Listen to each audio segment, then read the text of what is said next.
Itong video na to na ano no, ito yung video na gusto ko talaga tong mai-upload.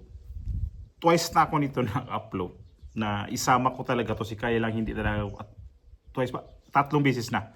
Una, na copyright ako. Pangatlo, adjutable na naman ako kanina. So tatlong beses ko na to in-upload. So binawasan ko yung mga sinasabi nitong pagka-interview ni Senator Bato de la Rosa noong bago to mag-eleksyon. Nasa campaign pa to sila kasi 4 months ago itong video na to eh. At ang nag-interview nito ay si Carmina Constantino na sobrang bias, sobra magtanong na matindi pa kay Carinda Villa na o pare-parehas lang o pantay-pantay sila.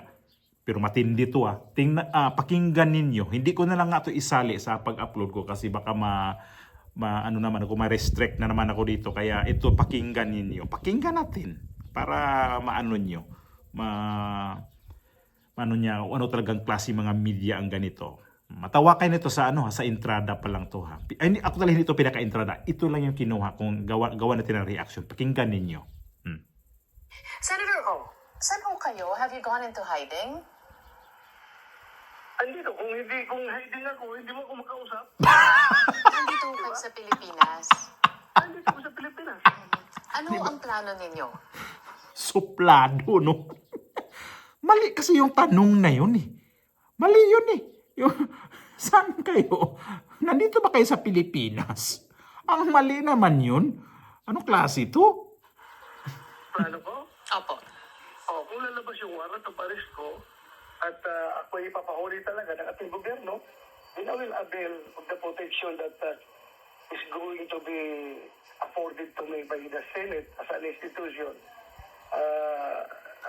Ito, ano to sila, ito pagka-interview na to, maririnig nyo dito. Grabe Talagang si Bato de la Rosa dito, di ko alam kung nawalan din siya ng respeto dito sa babae na to. Kasi grabe, ang sama talaga pagka-interview to Ang sama talaga. Talagang lumalaban. Nagkumusyon sila dito sa interview na to. Pakinggan ninyo Sundan nyo lang itong video na to na maririnig nyo ngayon itong mga interview niya. I will avail of that. At hanggang saan kaya ako protektahan ng Senado, doon lang ako. Pag hindi sabihin na hindi na kaya, you have to surrender yourself. Then I will turn in myself peacefully. Why will you avail of the protection of the Senate? Bakit hindi nyo rin po harapin? Parang ang lakas nito Parang bata, no? Matapang ka daw Bakit di mo harapin to? Harapin mo yan. Masabi, matapang ka daw. Pakinggan nyo ito sagot ni Senator Bato de la Rosa nito. Ikaw, Carmina, tanongin kita, ikaw gusto mo? Harapin yung ganyan kaso na mga foreigner walang alam sa pangyayari sa Pilipinas? Yan ang maglilitis sa'yo? Yan magtatay Nagkagigil. Harapin mo yan? Opo. Opo. If you have the goods, Opo daw. Opo. Pag siya daw, harapin daw niya. Tindi mo harapin ay pag-file kayo dito sa Pilipinas. Bakit doon pa sa ICC? No, but this is the thing, Senator. May mga nakausap din po kasi kami mga biktima. Wala na po sila kasing paraan para makamit ang hustisya nila. Kaya daw po sila pumunta at dumulog sa ICC. That is the Wala? fact. Carmina, anong wala? Katagal lang wala sa poder si Pangulong Duterte. 3 years na presidente si Bongbong Marcos na ngayon ay atat na dalhin si Pangulong Duterte doon sa Dahig. Anong wala? Bakit hindi sila nag-file? Kung mayroon silang kaso laban sa amin, bakit hindi sila nakapag-file ng kaso? Sarado ba nga itong mga korte sa Pilipinas? Toma. Sabi ng Espanyol pa, toma. Grabe Supla, insulto mo yung sa tanong mo, di insulto rin yung sagot ng ini-interview mo. Senador to, dating PNP chief. Hindi naman pwede ito ganituhin mo Pag nasa media ka, hindi pwede ganun ang pasok mo sa mga tao pag mag-interview ka. Huwag kang mag-interview ng mga tao na may halo kang pang-iinsulto, may halo kang pang-underestimate kasi ganito talaga mangyayari sa inyo. Tapos kapag mali, kapag mainit ang sagot mo, ang sagot ng ini-interview mo para sabihin nyo, ay bastos naman yan At ang mga tao nito, nababasa ko ang mga nito, ang kanilang mga komento, bastos daw. Hindi yung bastos. Hindi to bastos. Pagka sagot ni Bato de la Rosa, Hindi ba nagpapangyol? Sarado ba? Bakit hindi siya makapag-file dito? sagutin mo nga. May Ay, ginawa lang nila yan. Dahil Ayaw sumagot, yan eh. sa mga May mga- kalaban ni Duterte na gusto naging palakihin ang kaso for propaganda purposes na talagang sisiraan tayo ng gusto. At doon sila sa ICC, yan man talagang gusto nila. Pero dito, bakit ang atong korte ba sarado? Yun. Hindi sila pwede mag-file kung gusto lang ng justisya? Bakit gusto pa nila ng foreign justice na meron naman tayong domestic justice na pwede lang makamit dito sa ating bansa? I was able to speak with Jane Lee, wife of Michael Lee. Oh. Ito nangyari ngayon. Ano na naman natin itong missing sabungero. Bakit itong missing sabungero sa tagal na rin nito, bakit hanggang ngayon nandyan pa rin? Kung wala silang tiwala dito sa kay kaso ni dating Pangulong Duterte, kaya pinadala sa dito sa ICC dahil walang tiwala sa justice system sa atin. Bakit itong missing sabungero, bakit ang Supreme Court nito, DOJ nito, bakit hanggang ngayon nandyan pa? So, walang politikang nito. Kasi si Atong hindi man politician eh. Si dating Pangulong Duterte, malakas na politician to. Kaya alam na. I was able to speak with Jane Lee, wife of Michael Lee, one of the 30,000 killed under the Duterte administration's bloody war on drugs. Ito po ang sabi niya, Senator, ni death certificate at police report, hindi Dito daw sila dito uminit ang ulo magkaroon ni ng kumpiyansa, ng lakas. Pakinggan niyo to, dito uminit lalo ang ulo ni Senator Bato de la Rosa. Makinig niya tong tanong ni Cristina Constantino. Pakinggan natin. ng loob mag-file or humingi dahil takot na takot daw po sila. Anong sagot niyo Sabihan doon, mo. Senator? Ang sagot ko dyan, tell it to the Marines. All you said are all propaganda. Bakit sino hindi magbigay ng kopya ng kanila ng death certificate? Sige, sabihin mo sa akin at kasuhan natin. Huwag na. Don't me, Carmina. Huwag na nila kami lukuhin. Puro propaganda lang ginagawa nila. Bakit sila mag-file ng kaso? Dahil sinakyan ng mga kung sino mga human rights kuno dyan na mga galit na galit sa Duterte administration, kasama na dyan. Yung mga pinaghuhuli natin, galit na galit dyan sila. At Kasama na rin mga media. Yun na, sumakay na dyan sa mga issue na yan. Oy, Carlina, please tell me, can you say to me, point blank, na hindi nagpapunction ang ating judicial system sa Pilipinas? Sige nga, tell me. Huwag niyo sabihin magdramahan, huwag niyo kami dramahan na hindi makakuha ng death certificate. Huwag na. Senator, do you think That's plain that... bullshit. That's plain propaganda. Okay, Senator, let's watch your Ayun na. words. We're Ayun na. live on Ayun na. ANC, we're live on air, and a lot of people are listening and watching us. Senator, You stop interviewing me. So that I You will, stop interviewing me. Stop saying those words. no, we do want to interview you because we know that you're an important factor in this Factor? developing story. You're an important element Thank you. as well. O di ba? Ganito ang mag-interview talaga yung dugo mo aakyat talaga sa ulo mo kasi ganito ba naman klase kausap mo? At hindi lang to, may napanood pa ako nitong babae na to na in-interview niya. Grabe talaga. Talagang dinidiin talaga, dinadown talaga niya. Na bakit ganyan? Hanapin ko lang muna yun. Si Chanko Si Chanko. Matindi ang ginawa rin ito na panahon sa alyansa. At ito ngayon si Bato de la Rosa, hindi na rin pala nakaligtas nito. Napanood ko to, sabi ko, lupit dito baka interview na to Malupit.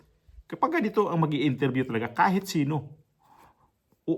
Sa Bisaya pa, ulbo talaga na imong dugo kay mangutan na ingana. Kabastos. In fairness naman sa mga media, kapag ganitong mga media na kausap mo, mag-i-interview sa'yo, buti may magpa-interview pa. Hindi sila iniiwasan. Kapag ganito kasi mga media, anong mo? Anong ipapakita mo sa mga tao pagkabayas mo? Hindi dapat ganun Media kayo, ang inyong profession dapat pinapanood kayo ng mga tao, dapat pantay naman. Huwag naman yung pinapakita, para lang kayo mga vlogger din Ito mga media ngayon parang vlogger na din. Kasi kapag dito ka sa kabilang side, ay ikaw ang ibabakbak sa kabila. Ito naman sa kabilang side, bakbakan mo rin yung kabila. Yung katunggali. Ito yung mga media ngayon. Ang mga media makikita natin ngayon, kapag Duterte talaga ang pag-uusapan, sorry talaga mga Duterte na yan, wala talaga kayong magandang imahe sa mga karamihan sa mga media ngayon. Madyaryo man yan, mainstream media sa mga sa television man yan, wala kayo makikita dyan na pabor talaga sa mga Duterte. Mga broadcaster, mga reporter, karamihan dyan, anti-Duterte yan. Sa totoo lang. Kasi naranasan kasi nila noon na yung gusto nila mangyari sa kanilang network noon ay ayaw nilang mangyari ulit kapag si VP Sara na ang magiging presidente. At ang nangyari ngayon, itong SMNI, yan kasi ang media kasi noong time na yon na bukas pa yan, pinasuspindi lang kasi yan eh. Ewan ko ba't pa nabuksan yan.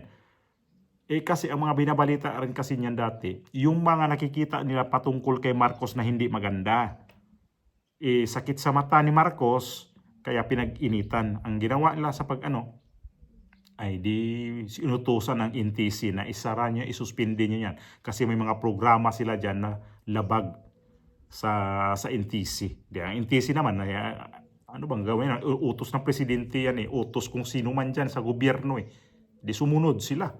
Di ang ang SMNI sa among apa sa Bohol, care of nag-off, sign off. Kasi, gobyerno ba naman nag-utos na? Sira nyo yan. Si Bongbong Marcos ba naman yan o Martin Romualdez, sira nyo yan kasi masisira tayo dyan. Ito nangyari ngayon sa itong ABS-CBN at saka GMA7 ngayon. Matino yan. Itong News 5, yan yung nangyari sa kanila ngayon na sunod-sunuran sa ating gobyerno na akala nila itong mga gobyerno na to habang buhay na. Kaya itong mga media sobrang dikit nito sa mga tao na to kasi akala nila ay okay to, matino itong gobyerno na to. Yung sinasabi ni Senator Bato de la Rosa, o kung may atraso ako, di kasuhan nyo ako, file nyo ako ng kaso. Wala nga nagpa-file ng kaso hanggang ngayon. Mula nung nairi to, mula nung puro na lang panakot, ICC, mayroon na naman daw arrest warrant na darating, hanggang ngayon wala naman, parang lulubog lilitaw lang naman yung issue na yan. Hanggang ngayon, kung talagang si Bato de la Rosa mayroong problema sa nung panahon sa yan, paano ka ba sabihin? Para ma-restrict nga ako sa WARDRUG, kung mayroon siyang problema dyan, dapat yan. May arrest warrant na yan. Dito may kaso na yan sa Supreme Court man yan o sa ang korte. Dapat na may naka-file na yan. Pero hanggang ngayon, sino nagpa-file dyan? Wala. Tapos ang puro nila ICC kasi wala naman sila kasing ebidensya. At ito si dating Pangulong Duterte, nandito sa ICC. Ang gulo-gulo na nga naman dito sa ICC ay hindi ko alam kung sino talaga ang gulo dyan. Ang lupit naman talaga tong gobyerno natin ngayon. Sabihin ko talaga malupit. Ang lupit ng media. Masahol pa. Di ito si Bato de la Rosa, di sabog talaga. Sumabog sa galit. Galit na galit talaga siya dito sa interview na to. Buti, hindi niya binabaan ng cellphone to. Imagine ba, tanungin ka ba na nandito ka ba sa Pilipinas? Nandito, interview mo ba ako kung wala ako dito sa Pilipinas? Tapos i-insist talaga niya. Ito yung nagiging mga didoan nung panahon mo nung ikaw PNP chief. Ang dami, libo-libong mga tao ang ipanglubong. So, kung libo-libong tao ipanglubong sa una, dapat naananay kaso si Bato de la Rosa. At pinairal nyo pa talaga yung pagkabayas ninyo. Ay, wag naman ganun. Talagang nagbabackfire si Bato de la Rosa nitong angkor ng ABS-CBN dito sa ANC. Normal, kahit sino.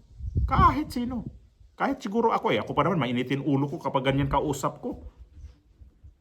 Nako po, sa totoo lang mainitan ang ulo ko sa mga ganyan kausap ko na pinipersonal mo na ako. Huwag ka mamimersonal kasi di mo alam yung sarili ko. Ako di ko rin yung alam sarili mong pagkatao. Tapos halimbawa ako mamimersonal sa'yo, di ko alam yung pagkatao mo. Ako pinipersonal mo ko. Okay, senador ko. Yun lang, hanggang doon lang alam mo. Dati akong PNP chief. Pero yung kaloob-looban ko, hindi mo alam kung ano ang mayroon sa akin. Wala ka nang Huwag mo akong i-judge. Kasi hindi mo alam yung buong pagkatao. Kung ganun dapat ang isipin naman na sa media, sa mga journalist. Kasi kawawa naman ang negosyo ng mga boss ninyo kapag ganyan na wala nang magpa-interview. Buti, sabagay, dito sa kabilang parte, mayroon yan. Kasi wala na kayo makuha sa kabilang kalaban eh. Doon dito na kayo sa sa inyong tawag niyan, pabor sa inyo. 'Di ba? Nakakahiya. Tunaw na tunaw sa hiya itong si Carmina. Parang hindi pa natututo. Grabe talaga, oh. Mga media.